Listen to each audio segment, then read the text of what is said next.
బాబు surety భవిష్యత్తు guarantee హామీతో 4వ రోజు ప్రచారం గ్రామస్తుల అపూర్వ స్పందన. ఇక ఈ రోజు తెలుగుదేశం పార్టీ రాష్ట్ర ఉపాధ్యక్షులు నలిమిల్లి రామకృష్ణారెడ్డి చంద్రబాబు నాయుడు మహానాడు సాక్షిగా ఇచ్చిన మినీ మేనిఫెస్టో హామీలు 4వ రోజు ఇంటింటికి ప్రచారం చేస్తున్నారు. ప్రజలకు తమ ప్రభుత్వం వస్తే చేసే అభివృద్ధి సంక్షేమ పథకాలు వివరించి చెబుతున్నారు. ప్రజలు ఏ వీధిలోకి వెళ్లినా అపూర్వ స్వాగతాలు పలుకుతూ బ్రహ్మరథం పడుతున్నారు. అధికార పార్టీ అవినీతి ఎండగడుతూ నిత్యావసరాల ధరలు ఎలా పెరిగిపోయాయో ప్రజలకు తెలియపరుస్తూ తమ ప్రభుత్వం అధికారంలోకి వస్తే నిత్యావసర ధరలు తగ్గుతాయని, చంద్రబాబు నాయుడు గారి నాయకత్వంలో రాష్ట్రం అభివృద్ధి పదంలో నడుస్తుందని ఆయన తెలిపారు. ఈ రోజున ఈ వైసీపీ ప్రభుత్వం ఒక ఛాన్స్ అంటూ ప్రజలను మోసం చేసి అధికారం హస్తగతం చేసుకుని ప్రజలపై భారం మోపినట్టు విరుస్తుంది. ఎన్నడూ లేనిది విపరీతంగా కరెంటు బిల్స్ పెంచి భారం మోపిందని, అలాగే అభివృద్ధి చేయడంలో శూన్యమైందని గ్రామ ప్రజలకు వివరించారు.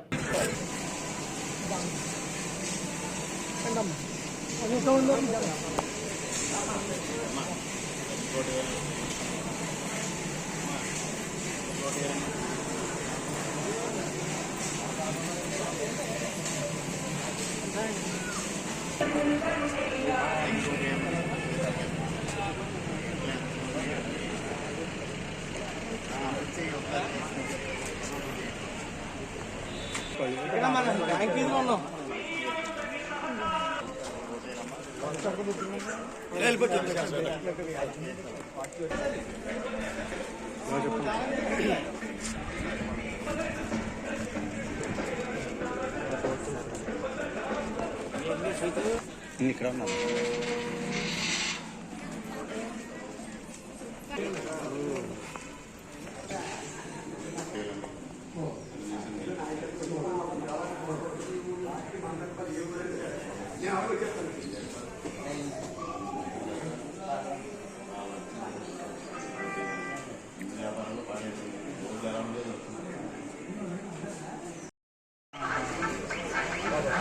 చెప్పండి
కూర్చోకడే